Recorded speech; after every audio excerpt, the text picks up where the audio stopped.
Good morning to all. Welcome you all to the world of literary theory. In today's session, we'll be dealing with the concepts of structuralism and post-structuralism.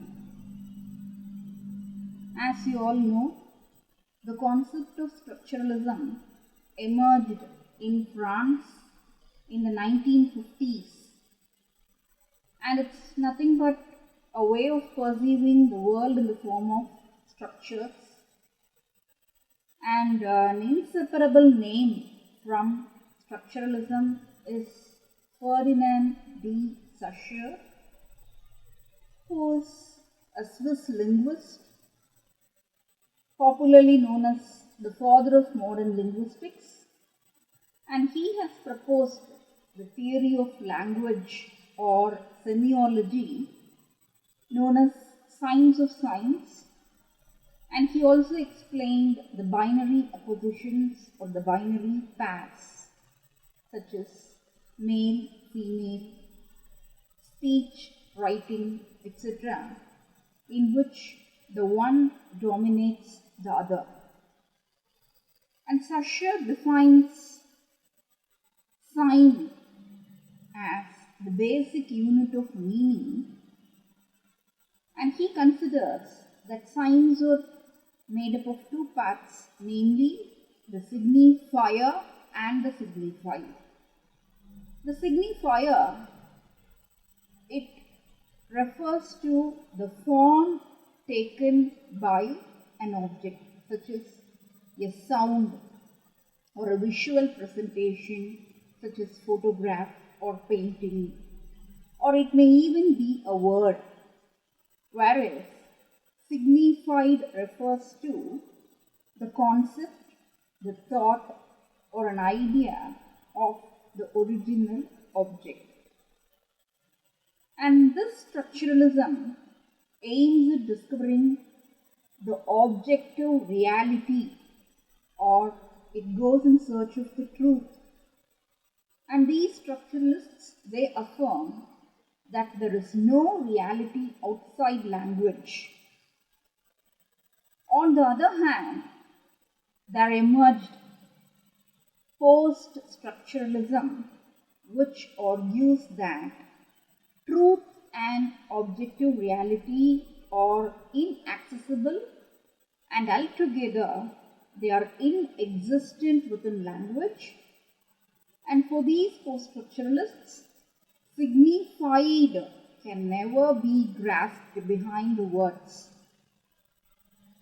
And they affirm that only signifiers do really exist, and they deny the very existence of signified.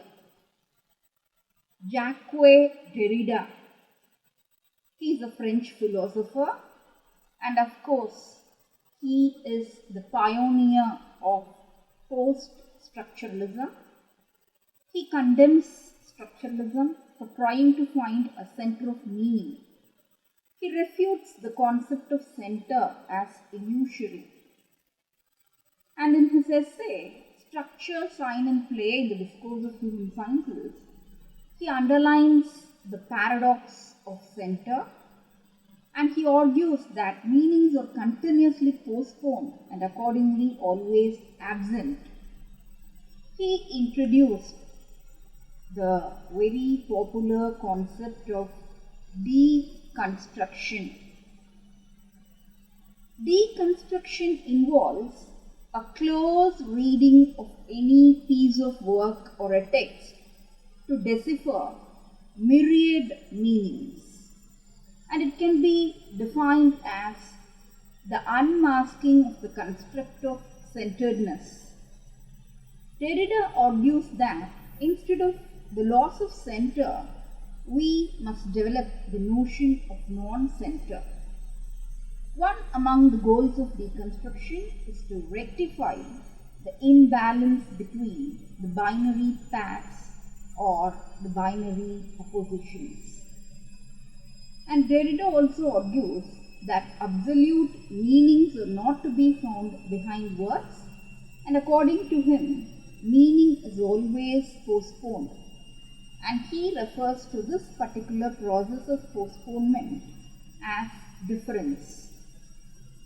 He opines that there is no single meaning outside the text, but there are multiple layers of constructed meanings that could be peeled off like that of an onion, one after the other, and there is an impossibility to locate the end of signification and discover the true meaning of a text. So this is what he means by the concept of deconstruction. So let's have a recap of today's session. We have understood what is structuralism, and here we have the basic differences between structuralism and post-structuralism. So structuralism focuses on objective reality, whereas post-structuralism denies the presence of truth or objective reality. The structuralists, they affirm that the signifier and signified are inseparable from each other. One cannot exist without the other. Whereas the post-structuralists, they affirm that only signifiers really exist, and they deny the very existence of signified. And all philosophical structures insist on center. This is the concept put forth by structuralists. But post-structuralism insists that center is not located within any particular structure, but it is part of the totality itself or the entire system of thought. Thank you one and all. Hope the session will be a useful one for you. Thank you once again.